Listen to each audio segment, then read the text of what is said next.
There should be plenty of room for Oh, everybody. no, just,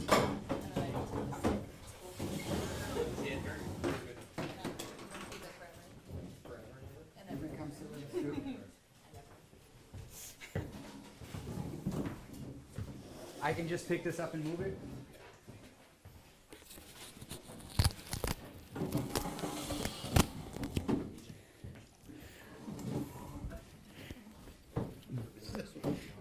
My father call it shadow won't let us stick. So that's what we go to. Move this so you don't fall asleep. Oh. Is that me making all that racket? Yes. This seat is cold. Well, You know what, I guess I can hook it to something. what's the intent of this recording? There you go. If I can say this, this was advertised, and it's been advertised all over the town, and it's been advertised all over social media, and it was stated that that Charles and WFKT were going to be here. So if you were not aware of that, I'm in a situation where I'm not going to ask Charles to leave, because this is a veteran function, and I don't want to ask you to leave. So I'm asking you if it would be okay if you would reconsider. I'm not gonna reconsider, but in the purposes of his tapings, he needs to keep that camera off. Okay, can we manage to do that? Yep, right now we're focused on you, Okay. so if, So what I would ask is if you wouldn't mind coming to this side for me. Yep. And if you can turn it away for a minute for me. I hate to ask you, but in order to keep you out of it, would it be best to have your back to it? Yeah, that's why I sat over there. a while Okay, ago. so would you mind moving for me? Would you like the seat? Yeah, that's why I Okay. sat there to begin Yeah, with. you can I'm have just the trying, seat. I'm trying to That appease solves the problem. You everybody. can have the seat. No, sorry. Actually, I'm gonna take off, Leroy. I'm past my time. I appreciate you coming. Thanks for inviting me. Have a Thank good you. evening. See you, Dale. Nice meeting you, bud. Okay. Okay, so is everybody all set now? Or, like I said, I apologize for any inconvenience. That's not what we wanted. This is supposed to be something that's informative to veterans, the community, student veterans, dependents. It's supposed to be a good thing. It's not supposed to be something that's, Yeah, but it's, those of us So- that have worked in the military and worked for various agencies are very particular about our privacy. okay, and I understand, I'm not taking away from that. Most of us here are veterans and do at some focal point, have relations that require privacy as well. I didn't mean to take away from your privacy. However, that being said, this was already advertised that WFKT was going to be here. So I'm sorry that you didn't see that, but we'll just move on. Believe me, I didn't see it because it wasn't there. Okay, well, I mean, Can we Wait. approve by show of hands? unfortunately, this is not a democratic No. event. There's no politics here, and I just want to state this right from the get-go, is that what we're doing here is informative. What we're doing here is supposed to help bridge the gap between legislation and student veterans, dependents, community, veterans in general. John has actually agreed to come here as a personal favor for me, so we can get some information that otherwise we may not have had. Moving forward, I wanted to thank you, Charles, for taking time out of your busy schedule to be here and record this event and bring it live to those who could not be here today. So again, thank you for that. And again, last but not least, I'd like to thank those in attendance and those who are watching live stream.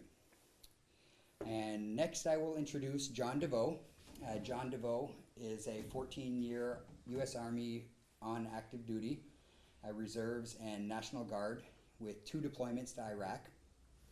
John has served with the LEA MP Company, 555th MP Company, 552nd MP Company, 340th MP Company, Caribou 185th Engineering Support Company, as well as the 172nd Infantry Unit. Say long-term, I'm not talking about the 28-day program, which is the typical one and one of the only ones that we have in Limestone. We have this facility up here, but it's not, neither of them are veteran-specific. And that's some of the challenges that we've been seeing is that, well, let me put it like this. One of the founders deployed with me had a severe drinking problem after he came back due to his PTSD. They call it co-occurring disorders. And that was the term that I learned after I came back and started getting some help myself. So because of his drinking and PTSD issues, the fact that the Limestone farm didn't work for him, and there really wasn't any facilities around here, I ended up driving him down to Bath, New York, because that was the next facility that was open and had facilities for him. That failed him because about 45 days in, they were getting day passes, or after their day session, they were kind of left to do whatever they wanted to do. Well, he figured he was thirsty, and for remaining 45 days, he was drinking. He had died in 2015 from liver and kidney failure. And there was nothing that I could do to stop it. Now, it's not my choice. It was a choice that he made. And that's something that, you know, I've learned to live with because of the psychiatrist and the psychologist that I see. I've been seeing one for 7 years. I used to be a police officer with Caribou and Limestone Police Department until the day that I told a family that I'd gone through several times.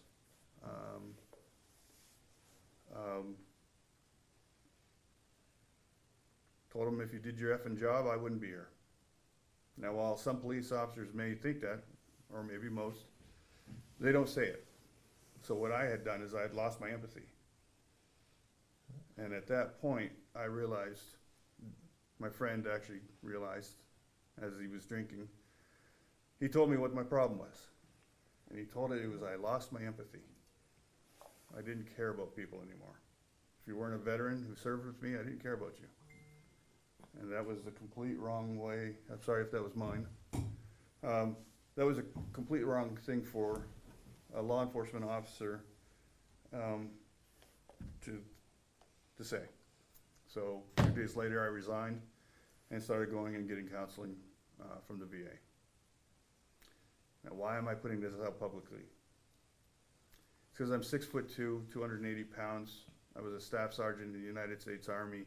I was a drill sergeant, and I was decently awarded because I did my best, like every Mainer does, especially those of us from up in the Aroostook County area.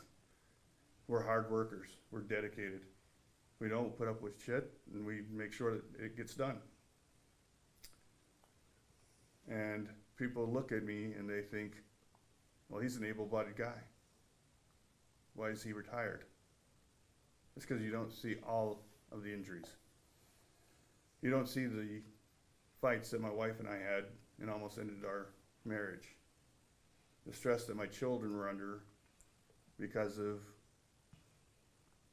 it wasn't right. I wasn't the same John that my wife married, the happy-go-lucky guy.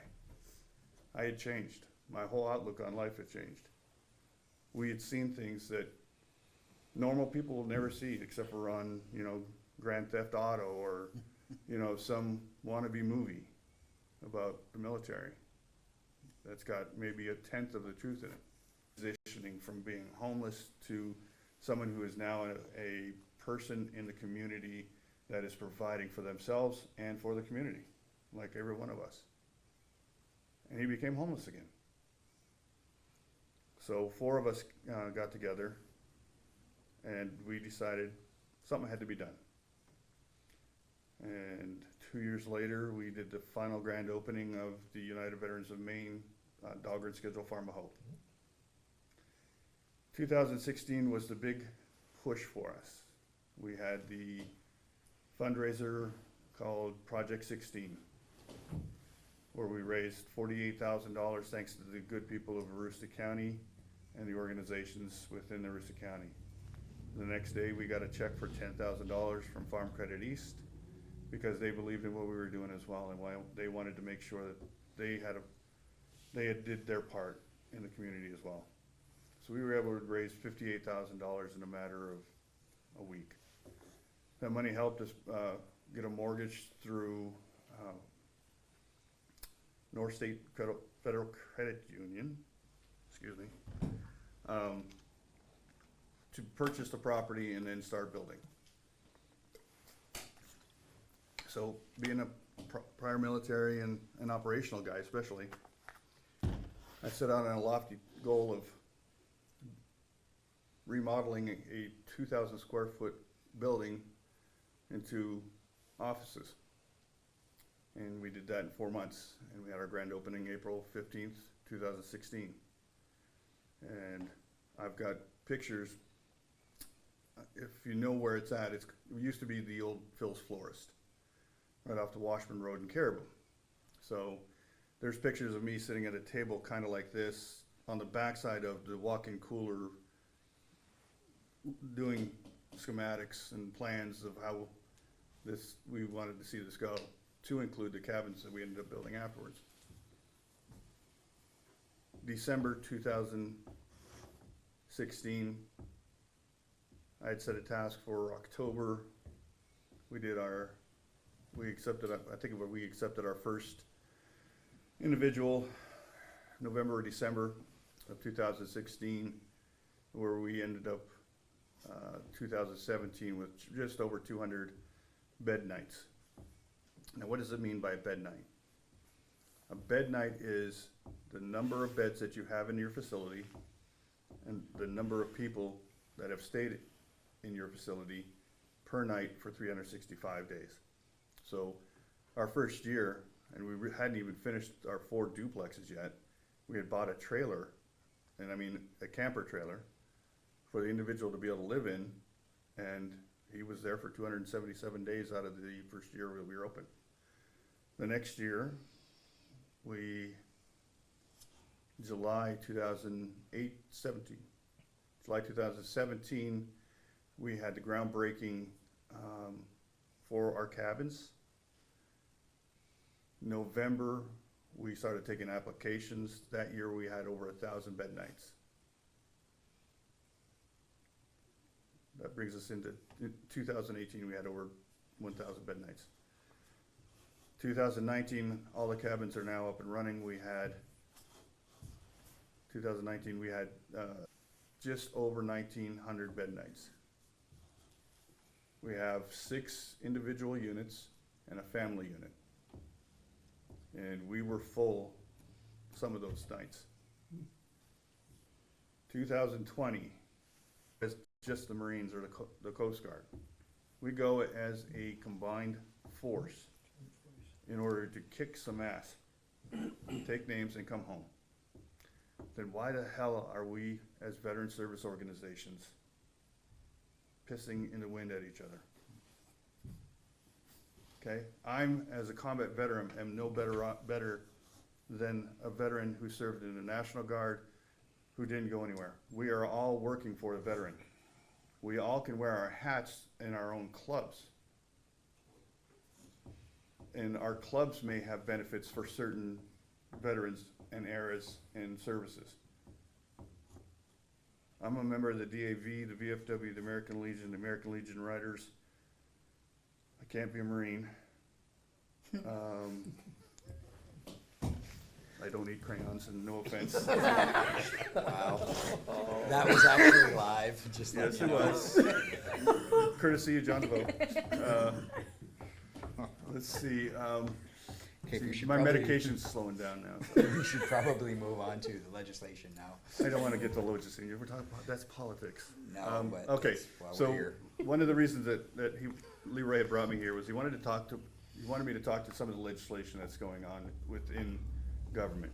And the reason that I became a person who is a representative, not a politician, is because I had asked a representative to put a bill in for me that would work similar to what's called the grant per diem program that the federal government has for shelters or transitional facilities. So the federal government has this They pay bed night rates of $47.36. It might be 32, I'm not sure. But there wasn't anything really for new organizations specifically to the state of Maine for veterans in the state. And that's taking in more than the federal definition of a veteran. It's also bringing in a state definition of veterans. And yes, there is a difference. A federal veteran is a person who has served on active duty, was called up to active duty, or was injured on active duty. I think those are the three I might be missing. National Guard soldier, Army Reserve soldier who does not go under what's called Title 10 orders or federal activation is not considered a veteran unless they've served 20 years and retired. So they don't get all of the, so a National Guard soldier who serves, I served 14 years. I did do active duty, so that made me a veteran. Most of my time was Guard and Reserve. I deployed twice in the Guard and Reserve. I didn't deploy while I was active duty. So, you know, it's one of those situations where, well, does it make me better because I deployed in the Guard and Reserves than it did the 3.5 years I did in active duty and didn't go anywhere except for, I mean, I went to Korea. That was really cool. I got, you know, kimchi and soju for those who know what Korea is about. But I was there serving my country as a teenage kid who didn't really know much about what was going on. Where were you in Korea? Well, Nice. the first 4 months were Busan, and then I became part of the Op 4 team that went around to all over while they were doing their readiness training. So I wasn't much like there, because we would infiltrate the training units and do things. But anyway, so the legislation, the 4730, since there wasn't a state fund to take care of those veterans that fell in the crack, if you will, or weren't in the box as the federal government has it. The benefit of having that fund is it makes it a lot easier to keep that program going. So we do a lot of grant writing, we do a lot of fundraising, and that's a lot of stress on the group that we have. We're all volunteers. There's not one of us that gets a paycheck, not one of us gets a dime. I don't get reimbursed for mileage or anything else like that. We do it because we care, not because we have to, or not because we get a nice $90,000 paycheck like some nonprofits do. We don't. So what we're looking at is finding alternate ways, instead of having to go and keep asking Aroostook County people for a nickel, a dime, a dollar or two. We want the state to step up and say, okay, we're gonna take care of this portion, the VA is taking care of that portion, let's work together. Those are some things that are now starting to happen within the Bureau of Veteran Services as well as with the VA on a couple different projects that I've been asked to work on with the state involvement. Now that isn't a legislative bill that's coming through yet. Those are things that I'm working directly with the departments on. Then if we have to, we'll get a bill through. Now there's other bills that go through. This is my feeling as a veteran. Some are feel-good bills, meaning you served your country, so your entire family is going to get to go to the state park because they're allowed to go through and get the state park pass for free that day. I don't see how that benefits the veterans who are in the most need. Okay, while it's not bad, and I'll be honest with you, this one really irks me. Just recently, there was a bill passed that allows veterans to have 5 non-commercial lobster licenses. Congratulations.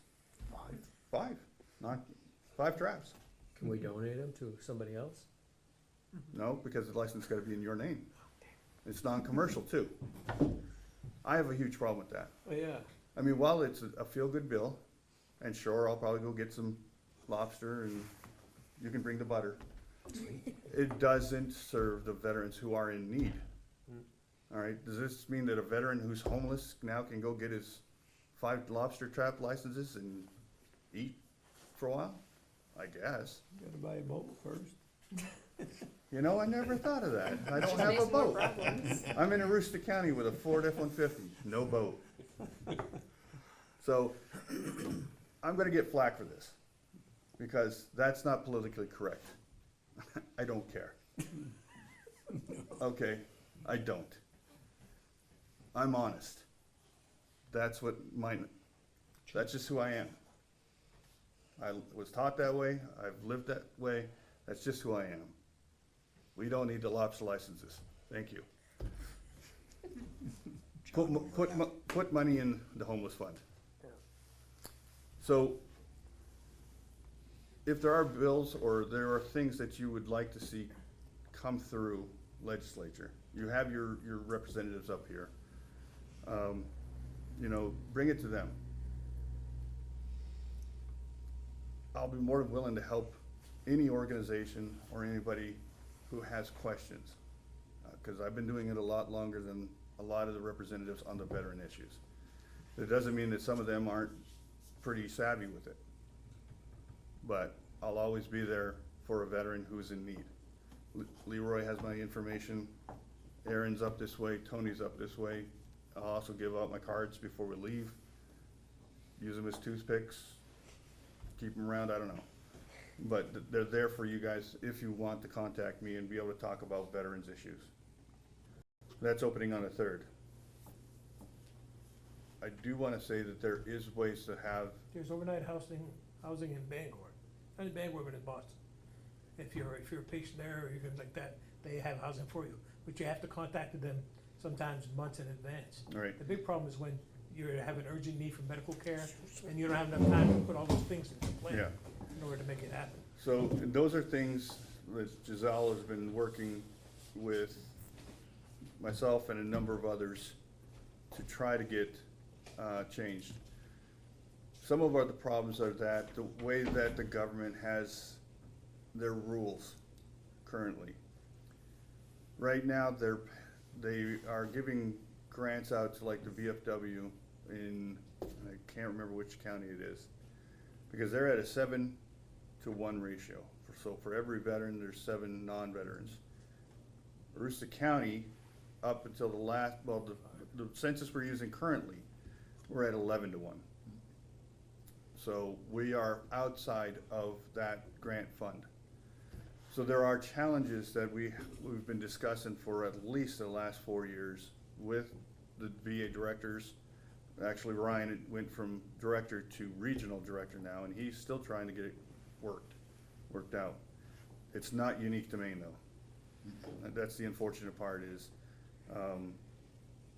the 4 other states that had what was called the ARCH program, Access Received Closer to Home, that program that we had that was outstanding, that they've modeled the 2018 VA Mission Act under, or as. That was because we had the only successful one. The other 4 states was run, it was not successful, they had so many other issues. So again, Maine is the go-to location for VA information. So for those who don't know, we had the very first VA medical center in the nation, located at Togus. We had the very first clinic, CBOC, down in Caribou. And that was, a lot of it was due to gentlemen from up this way who fought for, was it 5 years, I think, maybe longer, 37 years ago, to make sure that we had that. The ARCH program, we got that up here. And I don't mean we had that up here, and it was the most successful program in the nation for veterans health care. And they've modeled this new one after that. And it truly benefits our rural veterans. It does have its challenges because we've just switched over to a new middleman. Payer is really what they are. They're like ADP for payroll. They don't have anything else to do other than cut the checks and make sure that the appointments are done. So you'll get a call, veterans will get a call saying, hey, we got your PCP's request for you to go out and see an outside dock. So especially you guys up here, you go down and you see Lana or Dr. Mac or somebody, and they say, okay, you need to get MRI. You can do it at Cary, or you can do it up here. It's up to you guys. Okay, that's that we have. These guys will contact you to ask those questions, and then they're the ones who just writes the check. Before, we had a middleman who handled our files and a whole lot of other stuff that, anyway.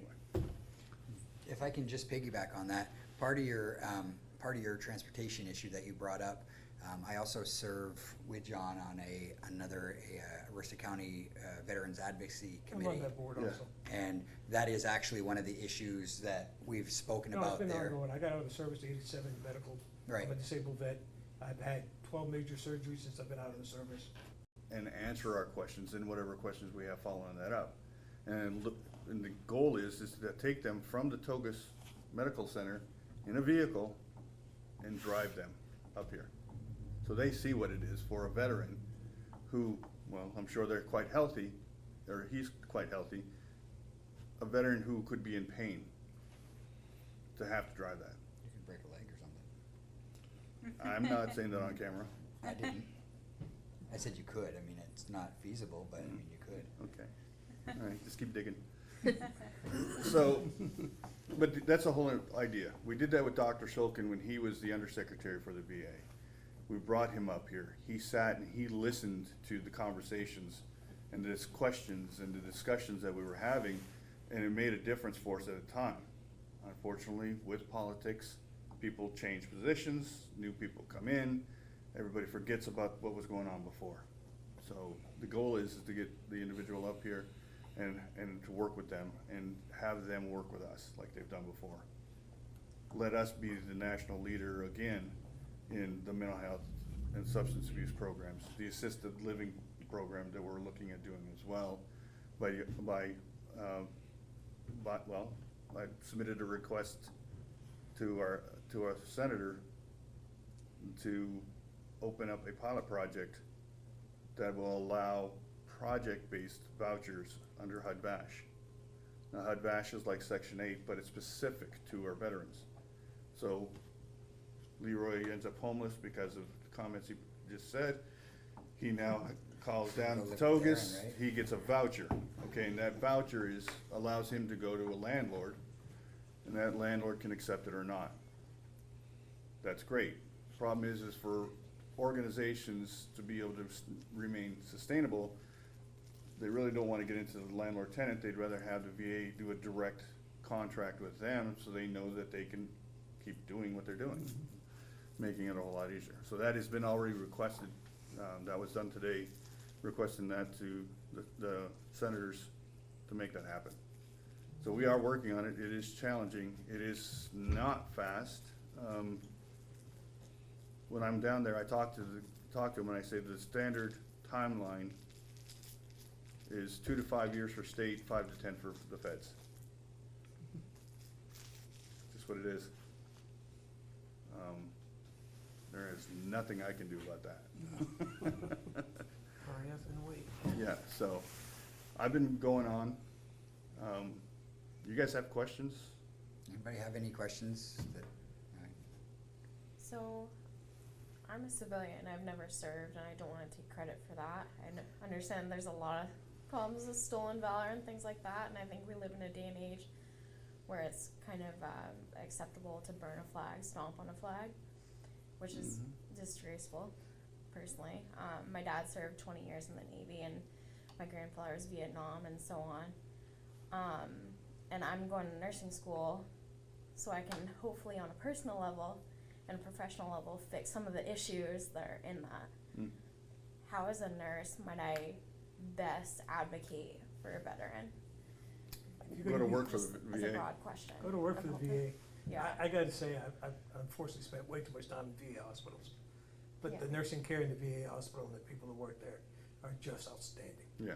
And especially if it's, I found that the best nurses in there, in the VA system, is there's some nurses there that were actually combat veterans themselves. Combat And vets they or- understand some of the reactions and the things that happen, the veteran-specific issues with healthcare. Yeah, that or, I mean, those are probably the top ones, and then the ones like you, where you've got a relationship to the military, be it from your grandfather or your father. Because then you can understand some of the lingo, the acronyms that we live by. Sorry. So that is something that's in the works. Can't really go into a whole lot of detail until we have more detail on it. But that is something that's been asked repetitively over and over and over again, You're and talking it about is. Maine Department of Veterans No. Services, you're talking about service officers. I am talking about a VSO. There's going to be, let me go here. Here you go. So that question that's been asked up this way, especially for a while now, and what we're talking about is a post-service officer. You're thinking of a VSO from the Bureau or from the VA. Not that. We're talking about a post-service officer. That question's been asked and is finally answered, and it'll be taking place here within I don't know, 6 months, maybe a year. Again, it's not, I can't really say a whole lot yet because it's happening, but I don't have any control over it.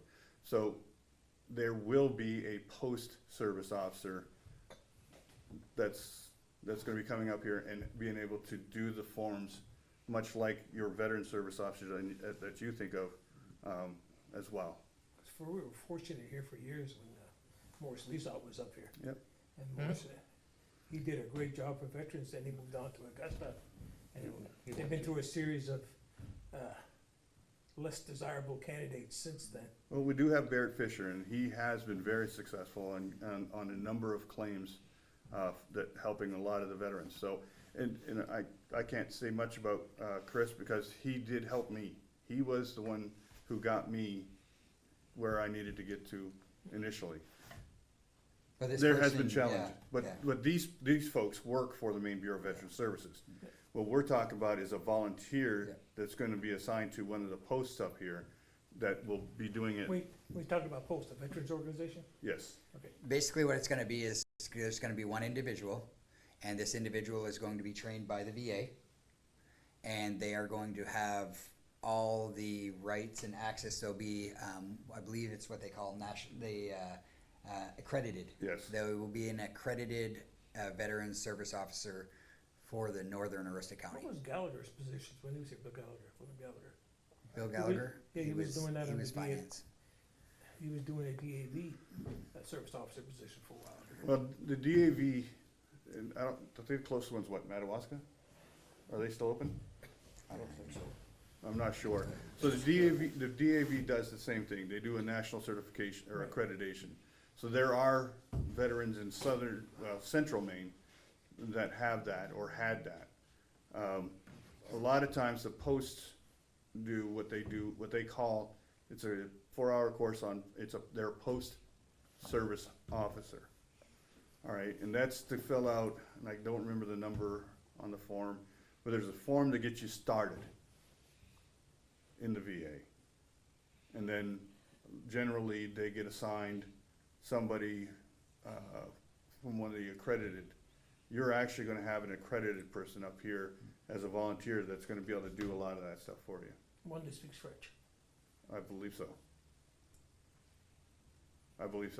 It's not me, guys. I speak enough French to get into a fight, a beer, a bathroom, and French fries. Okay, so, other than that, So this guy's gonna go from one Post. council, one post to another. No, this person will be based out of one post, and it's hard not to give away too much information. I don't want to give away too much information without having. the reason he everything- can't say a whole lot is that the seniors are making the final decisions right now. Yeah, it's all And- still. And it is a done deal. It is going to happen. It is going to be up this way. We just don't want to give too much out yet. So just be advised that you will be having a notice. you for having me come here this evening. About 3 years ago, Sheriff Deputy Officer Delana and I decided that we were gonna get together, we were gonna have a competitive basketball game, firefighters versus police officers for charities. And so what we had decided to do 3 years ago is we decided that we were always gonna have it at the high school in Fort Kent, and this year it's May 15 at 6:30. veterans mean everything to us, because I don't feel that I would be sitting here living in a free country without our veterans. They mean everything in the world to us.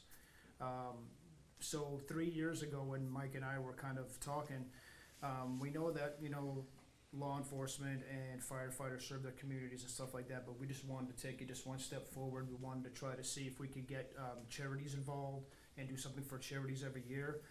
So of course, our first year getting into it, we were like toddlers just starting how to walk. We didn't know, what to do, so we got, booster clubs involved and everything to kind of help us along the way, and so we raised enough money for the high school to get their outdoor lights that year.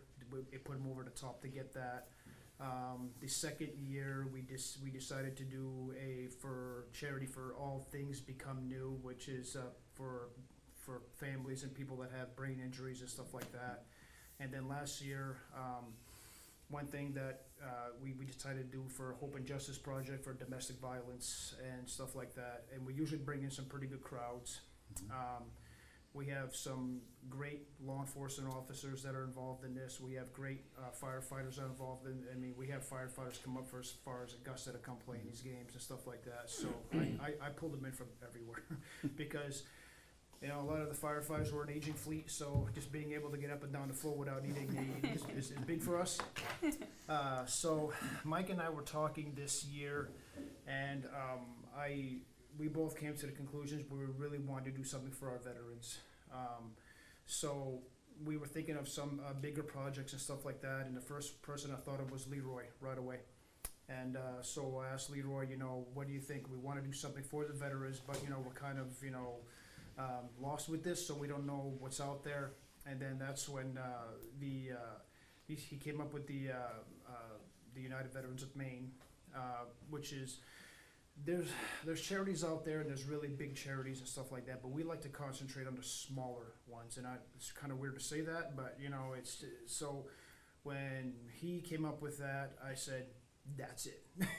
So that's what we're gonna do this year. So I contacted Officer Delana, talked to him about it. I says, listen, man, I got a real good one going on here. And he said, let's do it. Got a hold of all of his police officers, and I got a hold of all of our firefighters. And we decided that we were going to make a date of May 15 this year at 6:30. And so it's a very competitive game. We got a trophy that we play for, and we've beaten them up twice. So thank God for the younger players. But it's the goal isn't as far as who's going to win or lose, because everybody's a winner. Our biggest goal is to get as many people there as possible. We have a halftime show this year where we're going to have law enforcement is going to have they're going to have a dog, a trained dog that finds all kinds of drugs and stuff like that or whatever. So we had that last year for a halftime show.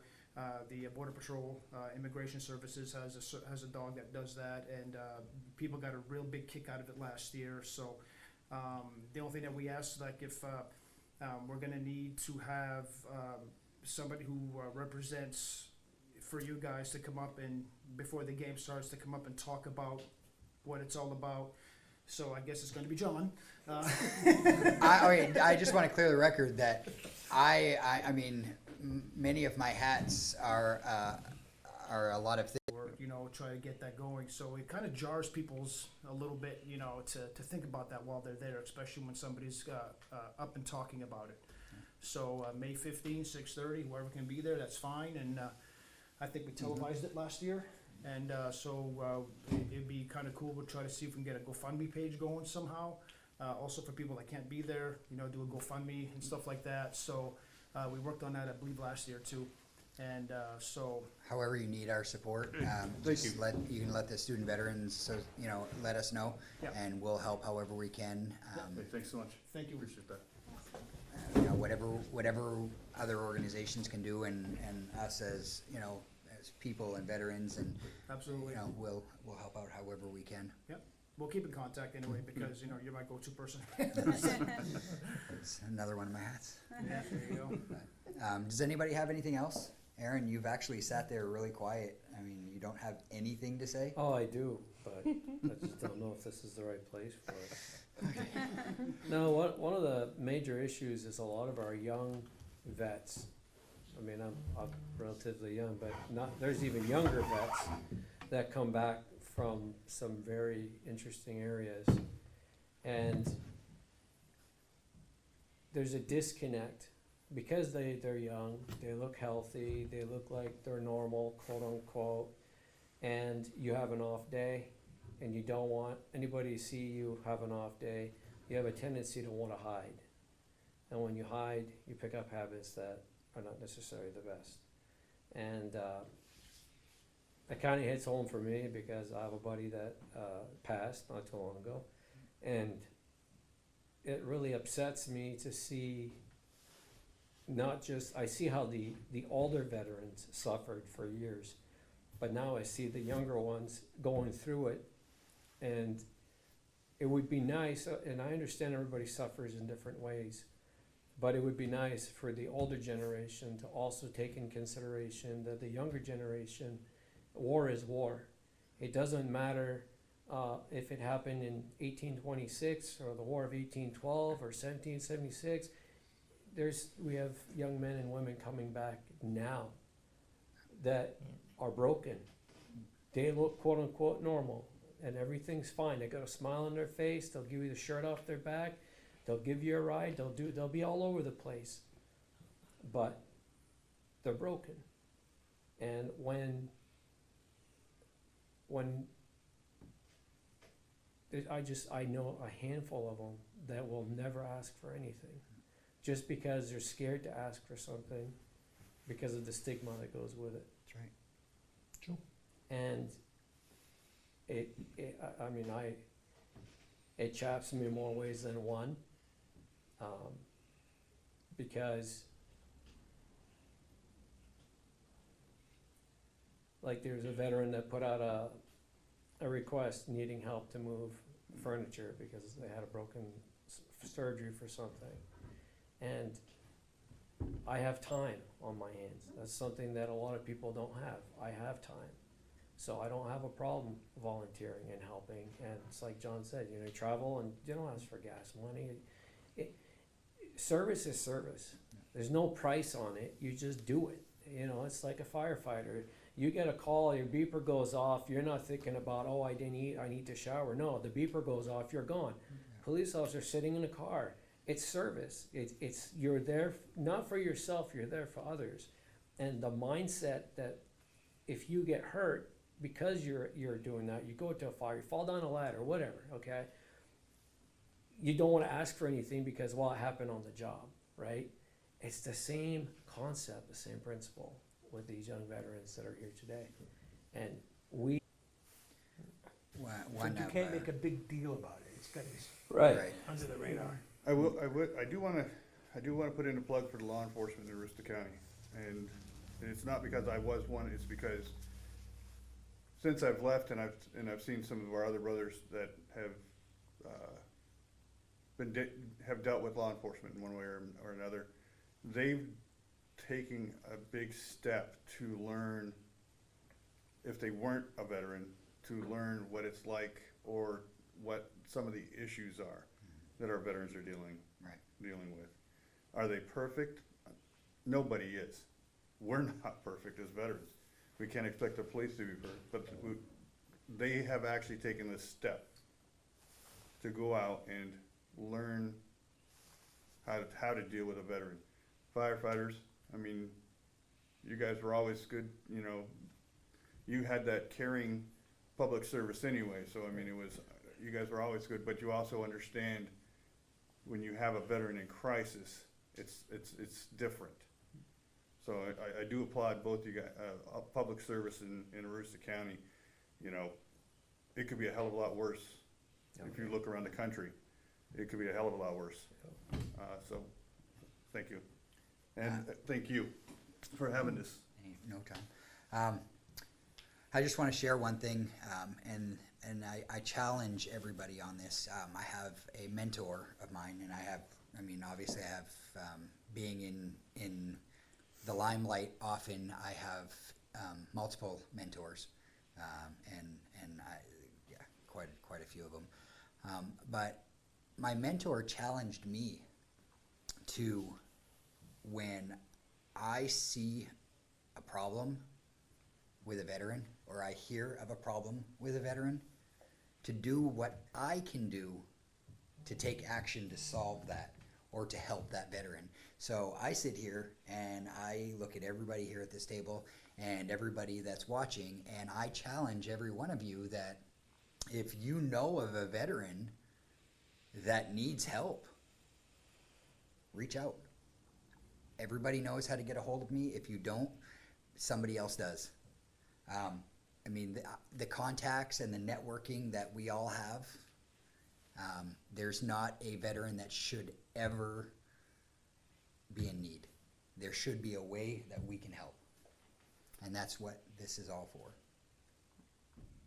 So, One thing, one thing that I find is the younger veterans, like who've been fighting this war for 16 years, and the ones that are coming out of that don't want to be involved with a club like the American Legion, or for some reason, and they'll come once and then they'll leave and you don't see them again. You kind of wonder, why is that? I mean, most of the clubs now, people are getting old. Mm-hmm. We go to the funerals, and you know, it's not a young crowd. And you kind of wonder, when all these old folkies go, what's going to happen? it's our job to educate. The younger generations, you know, even like myself or Aaron or John, that are younger than others, and I hope that didn't sound offensive in any way. But anyway, You're amongst friends. right, but we have to be able to educate those of this generation in order to get them over here. So, I mean, there's recruitment issues, and I mean, each VSO has their own personal way of